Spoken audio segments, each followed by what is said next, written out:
Hi everyone. இந்த வீடியோவில் நம்ம இங்கிலீஷ் ஷார்ட் அண்ட் சாப்டர் 21 பார்க்க போகிறோம். சாப்டர் 21 என்ன அப்படின்னா வவல் இண்டிகேஷன். ஸோ இது ரொம்ப ஈஸியான சாப்டர்.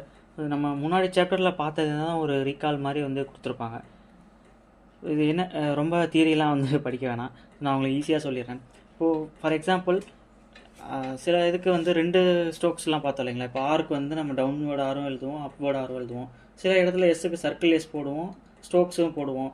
தென் வந்து ஹூக்ஸு லூப்ஸ் அந்த இதெல்லாம் பார்த்தோம். ஹூக்ஸு டபிள்யூக்கு பார்த்தோம் இல்லைங்களா. டபிள்யூக்கு இந்த மாதிரி அப்வேர்டு ஹூக் போடுவோம். சில இடத்துல அந்த மாதிரி ரைட் செமி சர்க்கிள் அந்த இதெல்லாம் பார்த்தோம் இல்லைங்களா. ஸோ அது எந்தெந்த இடத்துல வவல்ஸ் ஆர் கான்சோனன்ட்ஸ் மாறும்போது எந்த ஸ்ட்ரோக்ஸ் வந்து யூஸ் பண்ணுவோம் அப்படின்றது தான் வந்து சொல்லியிருக்காங்க.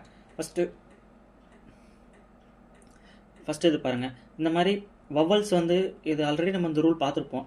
வவல் ஸ்டார்ட் ஆகி அதுக்கப்புறம் இந்த எஸ் சைனோ ஆர் ஆர் சைனோ வரும்போது நம்ம வந்து ஃபுல் ஸ்டாக் தான் யூஸ் பண்ணோம் அப்படின்னு சொல்லியிருப்போம் எஸ்ஸுக்கு. இப்போ ஃபார் எக்ஸாம்பிள் ஸ்லீப் அப்படின்ட்டு ஸ்லீப்னு கொடுத்துருக்காங்க. ஸ்லீப்னு நம்ம எடுத்துக்கிட்டோம் அப்படின்னா ஸோ ஸ்லீப் இப்படி தான் எழுதுவோம் இல்லைங்களா. எஸ் சைன் ஃபஸ்ட்டு வரும், எஸ்ஸுக்கு நம்ம ஸ்மால் சர்க்கிள் யூஸ் பண்ணி தான் எழுதுவோம். அடுத்து வந்து அஸ்லீப் அப்படின்னு வரும்போது ஸ்லீப்புக்கு முன்னாடி ஒரு வவல் வரும்போது நம்ம எஸ் சைனை வந்து ஃபுல்லாக தான் போடுவோம் அப்படின்ட்டு முன்னாடியே படிச்சிருப்போம் இல்லைங்களா. அதை தான் வந்து மறுபடியும் சொல்கிறாங்க. இனிஷியல் வவல் இம்ப்ளைட் வவல் வந்து ஃபஸ்ட்டில் வரும்போது எப்படி எழுதுவோம் அப்படின்ட்டு சொல்கிறாங்க. அசியூம் அது இப்போ சேம் ஆர் சம் அப்படின்ட்டு எழுதும்போது எஸ்ஸுக்கான ஸ்மால் சர்க்கிள் போடுவோம். அதுக்கு முன்னாடி ஒரு ஆன்ற ஒரு வவல் வர்றனால அந்த இடத்துல எஸ்ஸுக்கான ஃபுல் ஸ்டாக் தான் போடுறோம். அடுத்து அரைசிங் நம்ம அந்த ஹூக் ஆர் சாப்டர்லேயே வந்து படிச்சிருப்போம்.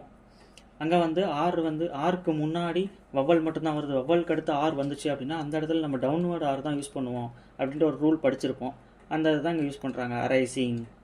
ஸோ அடுத்து அரைவ்ஸ், அலாங் அதே மாதிரி L upward or downward L அந்த சாப்டரில் வந்து எல்லுக்கு முன்னாடி வவல் மட்டும்தான் இருக்குது, அடுத்த வேர்டு வந்து அடுத்த ஸ்ட்ரோக்கே எல் தான். அப்படிங்கும்போது நம்ம டவுன்வேர்டு எல் தான் மோஸ்ட்லி யூஸ் பண்ணுவோம் அப்படின்ட்டு எழுதியிருப்போம். இப்போ லாங் அப்படின்ட்டு இருக்கும்போது லாங் எல் ஸ்டார்ட் ஆகுது அப்படின்னா அப்வேர்டில் ஸ்டார்ட் பண்ணுவோம்.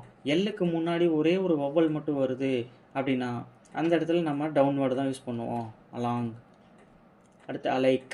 இப்போ லைக் அப்படின்னா நம்ம கீழேருந்து மேலே எழுதுவோம், அப்வேர்டில் எழுதுவோம். இப்போ அலைக் அப்படின்ற போது மேலேருந்து கீழே எழுதுகிறோம், அலைக். அதே மாதிரி அவேருக்கு வந்து எக்ஸப்ஷன் பார்த்தோம் இல்லைங்களா. இப்போ இரில் முடிஞ்சது அப்படின்னா அதை வந்து நம்ம டவுனோட ஆரில் தான் எழுதுவோம்.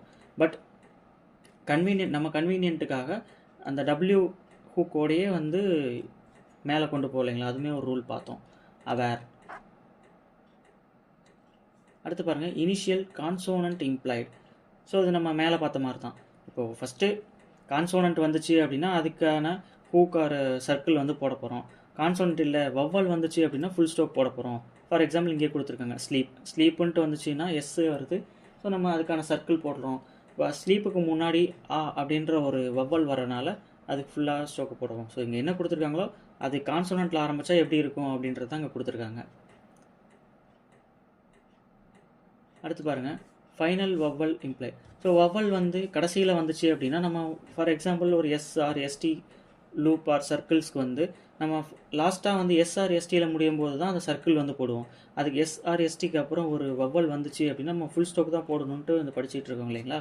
ஸோ அதுதான் இங்கே கொடுத்துருக்காங்க. இப்போ லெஸ் அப்படின்ட்டு வரும்போது அதுக்கு உண்டான ஸ்மால் சர்க்கிளில் போட்டுடுறோம். லெஸ்ஸி அப்படின்னு வரும்போது எஸ்ஸுக்கு அப்புறம் ஒரு வவல் வருது இல்லைங்களா. அந்த டைமில் நம்ம என்ன பண்ணுவோம், ஸோ ஃபுல் ஸ்டாக் தான் போடுவோம். அதே மாதிரி டேஸ்ட்டுங்கும் போது எஸ்டி சைன் போட்டுருவோம். டேஸ்டி அப்படிங்கும்போது அந்த சவுண்டு வவல் காமிக்கிறதுக்காக ஃபுல் ஸ்டாக் தான் எழுதுவோம். ஸோ இந்த சாப்டரில் ஒன்றும் பெருசாக இல்லை. ஸோ இந்த டிஃப்ரென்ஸ் தான் இது நம்ம வந்து போன அந்த சர்க்கிள்ஸ் சாப்டர்லேயே வந்து பார்த்துருப்போம். அடுத்து எக்ஸசைஸ் 81 பேராகிராஃப் கொடுத்துருக்காங்க. ஸோ ரஃபாக ரீட் பண்ணிவிட்டு அதுக்கப்புறம் ஹோம்ஒர்க் பண்ணுங்கள். அடுத்து 82 சென்டென்ஸ் வந்து கொடுத்துருக்காங்க. இதை வந்து ஷார்ட் ஹேண்டில் ஜஸ்ட் சும்மா ரஃபாக ப்ராக்டிஸ் பண்ணிவிட்டு அதுக்கப்புறம் நீங்கள் ஹோம்ஒர்க் எழுதுங்க. தட்ஸ் ஆல் இந்த வீடியோ. இது ரொம்ப சின்ன சாப்டர் தான், இதில் ஒன்றும் சொல்கிறதுக்கு இல்லை. ஸோ இதில் உங்களுக்கு ஏதாவது டவுட்ஸ் இருந்துச்சு அப்படின்னா கமெண்ட் பண்ணுங்கள். தேங்க்ஸ் ஃபார் வாட்சிங்.